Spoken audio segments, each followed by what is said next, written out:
कपड़े तक नहीं थे, नंगे बुच्चे ऐसे आए थे, स्केलेटन बने हुए ऐसे करके, ऐसे कर कर आए थे, ऐसे करते हुए। आपने देखा वो रूबी खाली इस्राइल के लोग मर रहे हैं, वो छछूंदरी होटल में बैठ के दिखा रही, अरे आपको कुछ आवाज आई, सायरन बज रहा है। जब इसके बहन भाई बोलते हैं भौं भौं, खुद क्या तू ही भौंकेगी, हम भी तो भौंकेंगे। चल मुल्ली बता उनको, जब फिलिस्तीनी तमाम अरब ममालिक में ज्यादातर जो है ना वो यहूदियों की बेटियां हैं। नितिन या उनका साला हो गया, तो सारी खुदाई एक तरफ, जोरू का भाई एक तरफ। हमारी मुसाद कहाँ मर गई थी, तुम्हारी मिलिट्री कहाँ मर गई थी। ये एनआरसी चल रहा था तो ओवैसी साहब ने ही वो बिल पार्लियामेंट में फाड़ा था। यहूदियों की नाजायज औलाद है, उनकी बहन है, और तू कहीं इजराइल में फिलिस्तीन ने बम मार दिया। देखिए जिस तरह आप देख रहे हो और आपके चैनल भी लगातार दिखा रहे हैं, जिस तरह फिलिस्तीन 70 सालों से जुल्म का शिकार है, बल्कि कह दिए कि एक आतंकवादी घुसपैठिया यहूदी का जो मुल्क इजराइल उन्होंने ही बनाया था फिलिस्तीन, उन्होंने आज उस पर हमला करा। और हमास को जो लोग आतंकवादी बता रहे हैं उन लोगों के लिए मेरा सवाल है कि अगर इजराइल फिलिस्तीन को मारता है तो तुम्हारे मुंह में दही चिपक जाती है, तुम वहां पर आतंकवादी नहीं बोलते। अमेरिका लगातार इलीगल तरीके से फंडिंग भी कर रहा है, अपने नाजायज बेटे को हथियार भी दे रहा है, धमकियां भी दे रहा है। और हमास जब फिलिस्तीन की सपोर्ट के लिए वहीं का ऑर्गेनाइजेशन आता है तो तुम सब चिल्लाने लगते हो कि हमास एक आतंकवादी मुल्क है। आप समझ सकते हैं कि जिस तरह फिलिस्तीन के ऊपर जिंदगी हराम कर दी गई, पानी काट दिया गया, बिजली काट दी गई, मेडिकल इंस्ट्रूमेंट उनके पास नहीं है, और हड़प्पा मोहनजोदड़ो के जमाने में ऑपरेशन जिस तरह होते थे ना, बिना बेहोश करे, बिना एनेस्थीसिया के, उस तरह के ऑपरेशन वहां हो रहा है। दुनिया खामोश है, दुनिया चुप है, और हमास को ही टारगेट कर रही है, हमास को ही कह रही है कि हमास एक आतंकवादी मुल्क है। वो जो 57 देश है उस पर क्या कहेंगे, मौन धारण किए हुए हैं सब। देखिए कुछ लोग, आपने तो चलिए पहला अच्छा सवाल करा कि आपने 57 मुल्क ही बोला, आपने इस्लामिक मुल्क नहीं बोला। कुछ लोग इस्लामिक मुल्क बोल रहे हैं, कुछ लोग मेरी पोस्ट के नीचे भी आके कहते हैं चल मुल्ली बता उनको, जब फिलिस्तीनी तमाम 57 इस्लामिक मुल्कों में चले जाएंगे 37 हज़ार चले हैं। इवन हिंदुस्तान का एक आपने देखा होगा वो तिहाड़ी सुधीर बावला, वो भी कह रहा था 37 हज़ार ले लेंगे। आप ये देखिए कि जोरू का भाई एक तरफ, सारी खुदाई एक तरफ। ये वाला सेंटेंस इसलिए कह रही हूँ कि अरब ममालिक में ज्यादातर जो है ना वो यहूदियों की बेटियां हैं, तो इजराइल तो उनका फिर ससुराल हो गया, तो वो ससुराल के मामले में क्यों बोलेंगे, नितिन या उनका साला हो गया। तो सारी खुदाई एक तरफ, जोरू का भाई एक तरफ, वहां पर कुछ भी हो ये लोग नहीं बोलेंगे। और बोलता वो है जिसके सीने में दर्द होता है। ये लोग अपने आप को इस्लामिक मुल्क कहते हैं, या आप लोग या मीडिया वाले या स्ट्रीम चैनल वाले या वो लोग भक्त जो दो कौड़े के हैं वो इनको इस्लामिक मुल्क कहते हैं। ये इस्लामिक मुल्क नहीं है। अगर इस्लाम नहीं तो उम्मीद होती तो भाई 70 साल से तो फिलिस्तीन पिट रहा है। इस वक्त पहली बार दुनिया में ऐसा हुआ है कि तमाम ममालिक फिलिस्तीन के साथ खड़े हैं। अमेरिका कहता है मैं सुप्रीम पावर हूं, मैं सही हूं। अबे कमबख्त खबीस, तेरा मुल्क तो तेरे साथ खड़ा नहीं है। अमेरिका में दबा के प्रोटेस्ट हो रहे हैं। इजराइल कह रहा है कि हाँ हम सुपर पावर है, हमास को खत्म कर देंगे, फिलिस्तीन को खत्म कर देंगे। पहले अपने मुल्क को देख ले, पहले अपने मुल्क को देख ले। आप देखो फिलिस्तीन के हिमायत में किस तरह इजराइल में मुजाहरे हो रहे हैं, किस तरह लोग कह रहे हैं कि फिलिस्तीन पर बमबारी बंद करो, फिलिस्तीन पर जुल्म करना बंद करो। आप तमाम ममालिक में देख लिए, इंग्लैंड में देख लिए, ऑस्ट्रेलिया में देख लिए, फ्रांस में देख लिए, जर्मनी में देख लिए, पहली बार इतिहास में ऐसा हुआ है कि जहां फिलिस्तीन के लिए आवाजें उठाई जा रही हैं। और हम लोग तमाम दुनिया के मुसलमान, तमाम लोग, तमाम बुद्धिजीवी सोचते थे कि इजराइल ने फिलिस्तीन को गुलाम बना रखा है। आप तमाम लोग भी सोचते हैं है 70 साल से गुलाम बना था, इजराइल ने गुलाम बना रखा था फिलिस्तीन को। लेकिन अब पता चला कि फिलिस्तीन कभी गुलाम था ही नहीं। सही मायने में जो गुलाम है वो 57 मुल्क हैं जो नस मस्तक हैं, जो आकाओं का इंतजार कर रहे हैं। आका हमें क्या करना है, अरे कुछ नहीं कर सकते बेगैर। तो वहां की चीज का बाइकआउट कर सकते हो, तुम कोल्ड ड्रिंक का बाइकआउट कर सकते हो, तुम मैकडोनल्ड का बाइकआउट कर सकते हो, तुम KFC का बाइकआउट कर सकते हो, तुम डोमिनोज का बाइकआउट कर सकते हो, तुम वो तमाम मशरूबात जो कोका कोला है, फेंटा है, लिम्का, ना मालूम कौन कौन सी हैं, तुम अपने भाइयों के खून का सामान मुहैया करा, तुम बाइकआउट करने को तैयार नहीं। आवाज तुम नहीं उठा सकते, फिलिस्तीन तुम नहीं जा सकते, फिलिस्तीन में समर्थन तुम नहीं कर सकते, इमदाद तुम नहीं भेज सकते। तो बेगैरतों की जमात बाइकआउट तो कर सकते हो, बाइकआउट क्यों नहीं कर रहे हो? क्षमता नहीं है, आप ये कह रहे हैं? नहीं, क्षमता है लेकिन वो नहीं करेंगे। मैंने कहा ना, जब वो यहूदनियां अपने घर में लेके बैठे हुए, ज्यादातर शेख, आई थिंक नियर अबाउट 70% जो वहां के शेख हैं, उन्होंने जो शेखानियां ले रखी हैं वो यहूदियों को उठा रखा है। तो जिनकी बीवियां यहूदियों की बेटियां होंगी वो अपनी ससुराल के खिलाफ आवाज उठाएंगे, अपने सालों के खिलाफ बोलेंगे।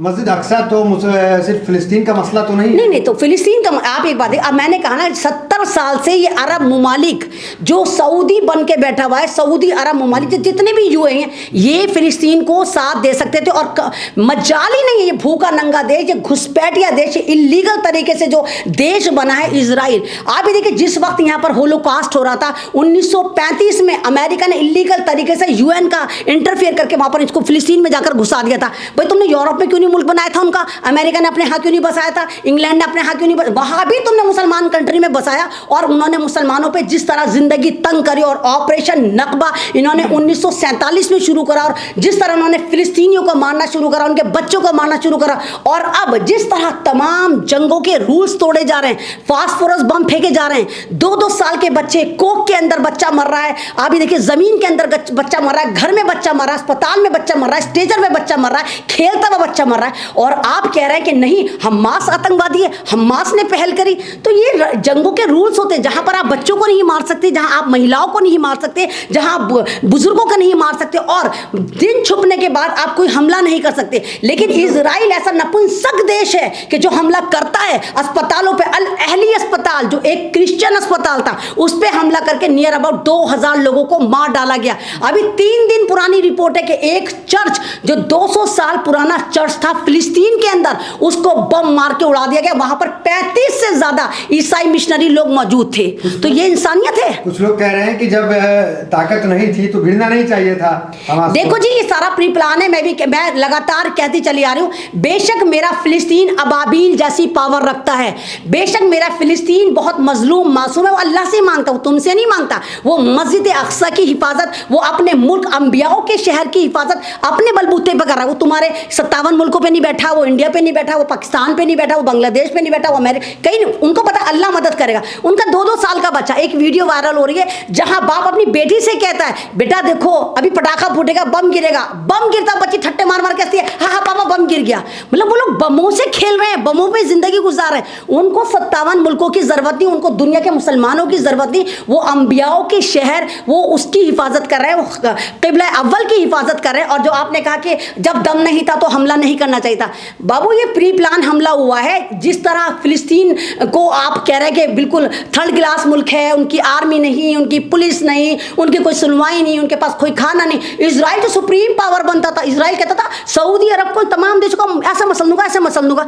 बे भैया कहाँ चले गए थे? गुफा में चले गए थे। उस दिन तुम्हारा आयरन डोम खराब हो गया, तुम्हारी वो दीवार 65 किलोमीटर की तमाम टेक्नोलॉजी से लैस वो खराब हो गई। चलो खराब हो गई, मशीनें खराब हो सकती है मानने में, चलो सॉफ्टवेयर है उड़ा दिया हुआ। तुम्हारी मुसाद कहाँ मर गई थी, तुम्हारी मिलिट्री कहाँ मर गई थी, तुम्हारी इंटेलिजेंसी कहाँ मर गई, सब मर गए थे एक साथ। और तुमने जिस तरह फर्जी हमला दिखाया कि हमास ने हमला करा, रॉकेट दागी, और वो तमाम रॉकेट जो दागे गए वो मेड इन अमेरिका थे। तो भैया जो कर सकते हो उसको कबूलो ना। अभी आप देखें कि कह रहे हैं हमास बंधक बनाकर ले गया, हमास बंधक बनाकर ले गया। एक बंदी यहूदी औरत वहां से निकल कर आई, वो कह रही है हमें हमास वाले बेशक लेकर गए थे, हम अच्छे से खिला रहे थे, पिला रहे थे, हमारी इज्जतें कर रहे थे, हमने जो गंदे गंदे कपड़े पहन रखे थे, 2 पीस में तो होती है, नंगी पुंगी तो होती है, सारी ईसाई यहूदनी है, नंगी होती हैं, तो उनको कपड़े पहना, उनकी तरफ देख नहीं रहे थे। तो उन्होंने ये कहा कि जब मैं अकेली वहां से बचकर आई तो मेरे ही मुल्क के इजराइल की आर्मी आती है, सबको मार देती, ये दिखाने के लिए देखो इन्होंने हमास वालों ने, फिलिस्तीन वालों ने हमारे बंदे मार दिया। ये तो खुद अपने बंदे मार रहे हैं। पहले इस्लामिक आतंकवाद को खत्म किया जा रहा है। नहीं देखिए, इस्लामिक आतंकवाद कभी था ही नहीं।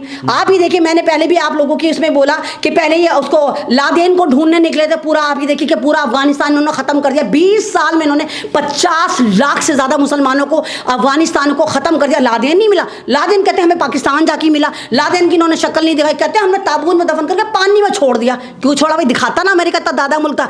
आप ही कहते हैं कि अगर हमास अपने हक के लिए लड़ रहा है, फिलिस्तीन अपने हक के लिए लड़ा है, तो वो आतंकवादी हैं। तो रशिया फिर आतंकवादी हुआ सबसे बड़ा, क्योंकि रशिया लगातार 1 साल से किस तरह आप देखिए यूक्रेन पे हमला करा है, वहां तुम आतंकवादी नहीं बोलोगे। जिस तरह से असुद्दीन ओवैसी का जो अभी जिंदाबाद जो नारा लगा रहे थे स्टेज से, लोग तो कह रहे हैं अगर इतना ही दिक्कत है तो पाकिस्तान चले जाइए आप। नहीं मैंने कुछ लोग नहीं लोग नहीं कह रहे। मैंने कहा प्रॉब्लम ये है कि जितने भी यहाँ का मीडिया, इन लोगों को गलतफहमी ये हो गई है, इनको ये लगा, इनको नक्शे वक्शे देखने नहीं आते, व्हाट्सएप ज्ञानी, इनको लगा कि ओए हमारे मोदी जी ने कहा कि आई सपोर्ट इजराइल, सारे भक्त वहां पहुंच गए, तमाम ये जितनी डिजिटल तवाइफ है वहां जाके मुजरे मारने लग गई। इनको लगा कि मोदी जी ने हमें बोला है कि इजराइल जो भारत का अटूट अंग है, हमने वहां वोट जाके बनवाने हैं, हमने जाके बताना है कि मोदी जी कितने मजबूत हैं, मोदी जी को वोट दो, तमाम की तमाम वो अंकल लियाकत वगैरह वहाँ पर पहुँच गए। अब असदुद्दीन ओवैसी जो हमेशा मुसलमानों की बात करते हैं, लेकिन उसके बावजूद तुम लोग तमाम जितने भी लोग हैं, है वैसे वोट कटवाए, देखो जी वोट काट दिया। अरे भैया पार्टी बनाइए, मुसलमानों के लिए बोलने के लिए आपको वैसे चाहिए होता है,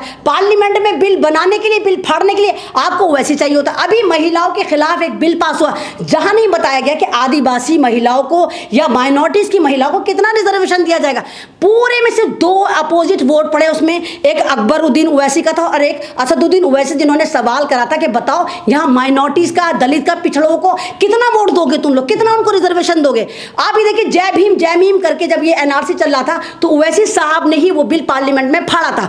यानी क्या, कोई मॉब लिंचिंग होती है तो ओवैसी साहब बोलते हैं, कोई भी मुसलमानों का मसला होता है, दलितों का मसला होता है तो ओवैसी साहब बोलते हैं। लेकिन जब वोट देने की बात आती है, अरे तो कटवाए, अरे तो वो है, अरे तो आरएसएस का एजेंडा, इसको तो बीजेपी ने खड़ा करा है, अरे तो ये, तो तुम लोग ही जब खुद नहीं चाहते कि मुसलमान मजबूत हो, तुम लोग दरिया बिछाने वाले हो। तुम्हें अभी देखो कांग्रेस ने क्या तुम्हारी ऐसी तैसी मारी है। मध्य प्रदेश में जहां 50 सीटों पे मुसलमान फैसला करता है, वहां हमारी great one and alone party जो मोहब्बत के बाजार में नफरत की दुकान क्या कर रही थी कि नफरत की दुकान क्या क्या अपना उल्टे सीधे एजेंडे चला रही थी, वहां मात्र 2 मुसलमानों को टिकट दिए। वो टिकट भी उनको दिए, वो टिकट भी उनको दिए जो मजबूत थे, लड़ सकते थे। तो आप ही देखिए कि भारतीय जनता पार्टी तो राम को उठा के फिर रही है और कांग्रेस हनुमान को उठाकर फिर रही है। तो मुसलमान तुम किसको उठाकर फिर रहे हो, किसको, इन पार्टियों को उठाकर फिर रहे हो। तुम्हें रिजर्वेशन तो बहुत दूर की बात, तुम्हें टिकट देने को तैयार नहीं, तुम्हारी बात करने को तैयार नहीं। इनकी पार्टी में जितने मुसलमान है वो तुम्हारे लिए बोलने को तैयार नहीं हो। क्या कहेंगे, नारा लगा रहे थे फिलिस्तीन का। हाँ तो मैं तो शुरू से कह रही हूँ आई सपोर्ट फिलिस्तीन, मैं फिलिस्तीन हूँ, मैं फिलिस्तीन हूँ, हाँ मैं फिलिस्तीनी हूँ, मैं कहती हूँ फिलिस्तीनी वाकई तुम ग्रेट हो, तुम्हें सैल्यूट करते हैं। तो दुनिया के वो तमाम मुसलमान जो तुम्हारी मदद नहीं कर सकते, दुनिया के वो तमाम मुसलमान जो तुम्हारे तक पहुंच नहीं सकते, दुनिया के वो तमाम मुसलमान जो तुम्हारे तक मदद नहीं पहुंचा सकते, लेकिन हम इस बात का यकीन दिलाते हैं कि तुम कामयाब हो, कि तुम अबाबिल हो, तुम अंबियाओं के शहर की हिफाजत कर रहे हो और इंशाल्लाह आम मुसलमान तुम्हारी मदद करेगा और तमाम इजरायली और अमेरिकन प्रोडक्ट का बाइकॉट करेगा। क्या कहानी है अबाबिल की? देखिए अबराहा था, एक बादशाह था, वो भी इसी तरह था, इजराइल था, उसने खाने काबा पे हमला करा था, हाथियों के लश्कर के साथ करा था। तो अल्लाह ताला की तरफ से मदद आई थी। अबाबिल एक छोटी छोटी चिड़िया थी, अल्लाह ताला ने एक छोटी सी चिड़िया की चोंच में एक पत्थर देके खाने काबा का मतलब हिफाजत करने के लिए भेजा था। तो अबाबिल ने जो कंकर, हाथी अबराहा का लश्कर, हाथियों का लश्कर था, हजारों की तादाद में हाथी थे, तो वो अबाबिल एक कंकर जिस हाथी के मारती थी वो हाथी मर जाता था, उसका दिमाग फट जाता था। तो अबाबिल छोटी छोटी चिड़िया थी। तो सेम टू सेम आप ये देखिए कि पूरा फिलिस्तीन के लिए पूरी दुनिया खड़ी हुई है। इजराइल के लिए तो कोई नहीं खड़ा हुआ, इजराइल के लिए तमाम वो दहशतगर्द मुल्क खड़े हैं जिन्होंने अपने हथियार बेचना है, जिन्होंने चाइना का टेंटवा पकड़ना है, जिन्होंने आप ये देखिए रशिया का टेंटवा पकड़ना। और मैं लगातार कह रही हूँ ये इस्लाम की जंग नहीं है, ये 3rd जंग अजीम है, ये 3री जंग अजीम की लड़ाई है। सिर्फ मुसलमानों को पकड़ के इनको रशिया को पकड़ना है, इनको चाइना को पकड़ना है। इनको पता है कि चाइना और रशिया बड़ी मजबूती से आगे बढ़ रहे हैं। कि जो फिलिस्तीन जिंदाबाद का नारा लगा के वैसे मुसलमानों को भड़का रहे, युवाओं को भड़का रहे हैं। नहीं तो फिलिस्तीन जिंदाबाद था, फिलिस्तीन जिंदाबाद है, फिलिस्तीन जिंदाबाद रहेगा। जेल हो जाएगा, किसको जेल हो जाएगा? आपको। कौन कह रहा है? मोदी जी हमारे साथ है। अरे भैया मोदी जी हमारे साथ है। मोदी जी को एहसास हो गया कि मोदी जी की आपको पता है कि जुबान फिसल जाती, बातें वो फिसल जाती है, भाई सबसे फिसलती है। मोदी जी ने अब ये देखो कि 2 दिन पहले फिलिस्तीन को मदद भेजी है, कई 100 टन भेजी है और उन पे मोदी जी ने अपना प्रचार नहीं करा। मोदी जी ने लिखा है कि भारतवासियों का तोहफा फिलिस्तीन को। तो इन भक्तों को तुम्हें बताना चाहिए, उन पोस्टों को वायरल करना चाहिए कि मोदी जी ने किस तरह फिलिस्तीन को मदद भेजी है, दवाएं भेजी हैं, मेडिकल इंस्ट्रूमेंट भेजे और किस तरह आश्वासन दिया है कि फिलिस्तीन हम तुम्हारे साथ है। और इजराइल जो हरकतें कर रहा है वो गलत कर रहा है, जिस तरह बच्चों को मार रहा है, फास्फोरस बम मार रहा है, सुबह शाम बम मार रहा है, ये गलत है। उन्होंने फिलिस्तीन को जो जिस तरह तुम कब्रिस्तान में बदलना चाहते हो, बेशक मार देना, लेकिन इस्लाम को खत्म नहीं कर सकते तुम। फिलिस्तीन को मतलब छोटा सा महल्ला, सारे के सारे आतंकवादी देश लग गए, अमेरिका भी लग गया, ब्रिटेन भी लग गया। वो जिस मुल्क से पिट कर आए थे कुत्ते, आपको पता है जर्मनी ने कैसे इनको कुत्ता बना के निकालता, इनके पास कपड़े तक नहीं थे, नंगे बुच्चे ऐसे आए थे, स्केलेटन बने हुए ऐसे करके, ऐसे कर आए थे, ऐसे करते हुए। तो फिलिस्तीन इनको खाना दिया था, इन कुत्तों को रोटियां दी थी। आज वो जर्मनी जिन्होंने इनको मार कर भगाया था, वो जर्मनी भी इनके साथ खड़ा हुआ है। तो भैया तुम्हारा तो कोई मुल्क है ही नहीं, तुम्हें मुसलमानों ने पनाह दी, तुम्हें मुसलमानों ने जगह दी, तुम्हें मुसलमानों ने खेती बाड़ी रोजी रोटी दी और तुम गद्दार मुल्क उन्हीं को डस गए। आप लोग पे सवाल उठा रहे हैं, आप नहीं भारत देखो जी देखो, या तो तुम्हें इस्लाम के बारे में पता नहीं, तुम भारतीय मुसलमानों को बदनाम कर रहे हो। आप ये तो पॉलिटिकल मुसलमान, पॉलिटिकल मूल्य जो पार्टियों में, देखो आगे तो मैंने कहा ना, पॉलिटिकल मूल्य जो नाम मात्र मुसलमान है और पार्टियों के साथ उनकी चाटुकारिता क्या करते हैं, जबान इतनी लंबी है कि तलवे आराम से चाट लेते हैं, मतलब तलवे चाटने का काम करे। तो आप ही इनको मुसलमान नहीं कह सकते, आप कहिए पॉलिटिकल मुसलमान अपने मुफाद के लिए इजराइल को सपोर्ट कर रहा है, क्योंकि उनको पता है हम इजराइल को समर्थन देंगे, हमें पद मिलेगा, हमें बीजेपी पद देगी, हमें दूसरी पार्टियां पद देंगी। तो यहाँ पर आपको आम मुसलमान को सोचना चाहिए कि हो क्या रहा है, छोड़ो फिलिस्तीन मुसलमान है, ये तो देखो कि फिलिस्तीन में मासूम बच्चा मर रहा है, छोड़ो मुसलमान है कि हिंदू है कि ईसाई है। मुसलमानों से नफरत के कारण इजराइल का समर्थन किया जा रहा है। बिल्कुल इनको मैंने कहा ना, इनको बस ये पता चले कि मुसलमान कहाँ मर रहा है। सारे के सारे भक्त जो है, आपने देखा वो रूबी का इस्राइल के लोग मर रहे हैं, बच्चे मर रहे हैं। अब तू होटल में जाके गाजा पट्टी भी दिखा ना, कौन कौन मर रहा है। अंकल लियाकत को वहां पर लेके वहां लेबर पे ले रहा है, वहां फोटोग्राफी टिकटॉक पर आ गई। अरे रूबी का लियाकत टिकटॉक पर आ गई, तेरी फुट्टी किस्मत, तुझे पता तेरी औकात टिकटॉक वाली है, तू पता कैमरे लटका के ऐसे 35-40 किलो का चल रही है, ऐसे चल रही है कैमरा, मतलब तो कैमरा मैन भैया वो मेरे भाई वो कैमरा मैन थोड़ी है, तो कैमरे लटका कर क्यों जा रही है। या तो कहोगे कैमरा मैन की तनख्वाह भी वही डकार रही है, कैमरा मैन का पैसे भी वही खा रही है। तो नटंकी बात तुम आज मुजरे कर रही है, तू मणिपुर नहीं गई, तू यहाँ पर किसान मूवमेंट में नहीं आई, तुझे एक पहलवान लड़के बैठी हुई नजर नहीं आई, तुझे मणिपुर में लुटती हुई बेटियां नजर नहीं आई, तू फिलिस्तीन में लेबर पे ले रही है। अरे युद्ध पे से नहीं दिखा रही, होटल में अय्याशियां भी मार रही है, और फिलिस्तीन को नहीं दिखा रही, इजराइल को दिखा रही है। आप ही देखिए लोट कर दिखा रही है किस तरह। CNN कितना बड़ा चैनल है इजराइल का, किस तरह CNN की पत्रकार को एक इजराइल की औरत जो फिलिस्तीनी है पकड़ के कहती कि झूठ क्यों दिखाते हो, सच क्यों नहीं दिखाते, क्यों लौट रहे हो, यहाँ पर तो आम जनता चल रही है, यहाँ कोई बम नहीं मार रहा फिलिस्तीन, तुम झूठ दिखा रहे हो, तुम झूठे हो, तुम मक्कार हो, तुम यहूदी। एक जो ये कह रहे हैं ना न्यू वर्ल्ड ऑर्डर आएगा, न्यू वर्ल्ड ऑर्डर आएगा, ये तमाम के तमाम उसी की कठपुतलियां, ये आपको झूठ दिखा रही है। क्षेत्र से खबर नहीं नहीं, हाँ बिल्कुल ठीक कहा, इसके लिए जिगरा चाहिए होता है, जिगरा, बिल्कुल जिगरा चाहिए होता है, जिगरा। वो छचुंदरी होटल में बैठ के दिखा रही, अरे आपको कुछ आवाज आई, सायरन बज रहा है। जब इसके बहन भाई बोलते हैं भौं कुतिया तू ही भौंकेगी, हम भी तो भौंकेंगे, तभी सारे के सारे भौंक रहे होते हैं, कुत्तों के भौंकने। अबे कुतिया तो कुत्तों की आवाज सुनाने के लिए तू दूर गई, तू तो यहीं से दिखा देती, अबे तू चैनल पे भौंकती तब हमें पता चल जाता तू भौंक रही है। तो ये सारे ड्रामेबाजी है, सारी नौटंकी। नहीं, देखिए ये सारा का सारा ड्रामा सारा कोऑर्डिनेटेड है। आप ही देखिए कि अगर वाकई सच्ची पत्रकारिता करती, ट्रू जर्नलिस्ट होती, तो ये गाजा में जाकर दिखाए ना, वहां पे जाकर तबाहियां दिखाए। भाई आप अगर इलेक्शन कवर करते हो तो आप भारतीय जनता पार्टी के खेमे में भी जाते हो, आप कांग्रेस के खेमे में भी जाते हो, आप असदुद्दीन ओवैसी की पार्टी की में भी जाते हो जहां उनका समर्थन हो रहा होता है, तो आप सब जगह जाते हो, सब दिखाते हो कि आखिर चल गया ये कमबख्त मारी वहां पर होटल में अय्याशियां मारी, हमारे पैसे से अय्याशियां मार रही है, और कह रही है गाजा ऐसा कर रहा है, फिलिस्तीन ऐसा कर रहा है। फिलिस्तीन में जाकर दिखाना कि फिलिस्तीन क्या कर रहा है, दिखाना वहां पर जाकर। इजराइल में हो रहा है, मैंने कहा ना कि ये खुद आतंकवादी औरत है, ये तो खुद वफादार नहीं, एबीपी है वो राष्ट्रवादी आप कह दोगे। एबीपी पे इसको मिलता था, इसको जो टुकड़े मिलते था 1.5 करोड़ मिलता था, इस कुतिया को लगा, इस कुतिया को दूसरी जगह से ऑफर आई कि तू हमारे यहाँ अगर शिद्दत से भौंकेगी हम तुझे 2.5 करोड़ का पैकेज देंगे, तो ये कुतिया दूसरे चैनल में चली गई भौंकने। तू तो एबीपी तेरी पहचान थी, तू अच्छा खासा वहां पर भौंक रही थी, अच्छा खासी तू नफरत फैलाई थी, नए चैनल पे तू 2.5 करोड़ में नफरत फैलाने चली गई। मुसलमान भी है, आप ऐसे बोलिएगा। तुमसे किसने कह दिया, तुमसे कैसे कह दिया मुसलमान है।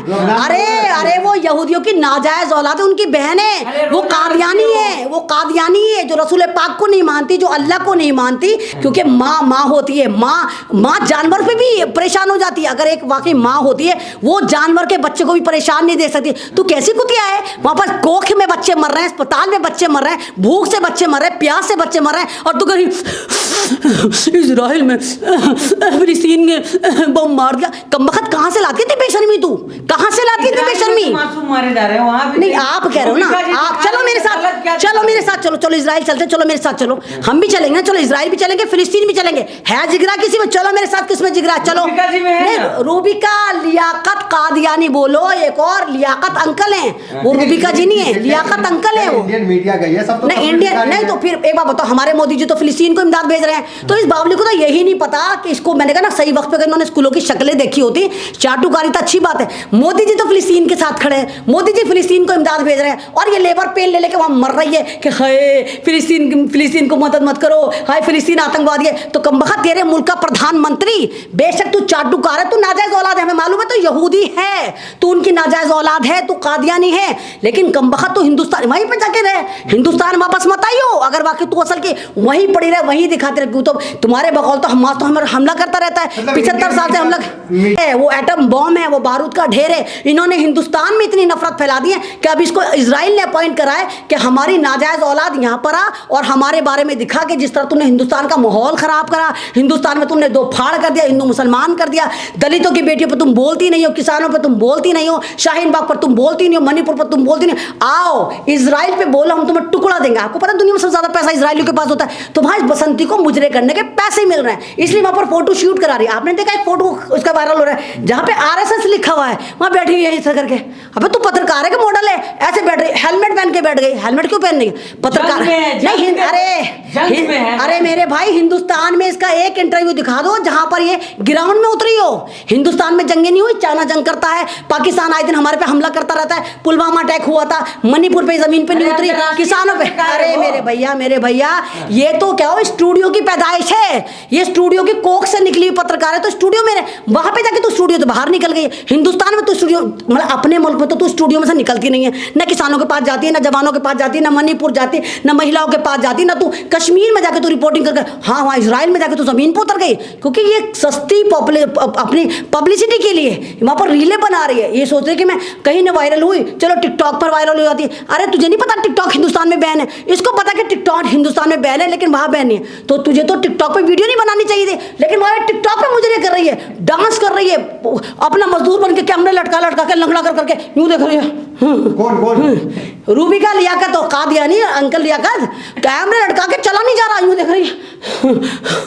बम फूट रहा है वहां पे, बम नहीं फूट रहा इसका, लेने में ना बम नहीं फूटा, इसके नीचे से बम निकल रहे, इतने भारी कैमरे लटका लिए थे इसने, इसके नीचे से बम पटाखे फूट रहे थे, क्योंकि इससे जिंदगी में चमची नहीं उठाई, इसको रील बनानी थी तो बम पटाखे इसके नीचे से निकल रहे थे। वो उसको टेंशन हो जाए कि कोई बदबू सूंघ तो नहीं रहा, वो पटाखे नीचे से निकल रहे थे। मिलेट टाइम्स को आपकी जरूरत है, हमारी आप माली मदद करें।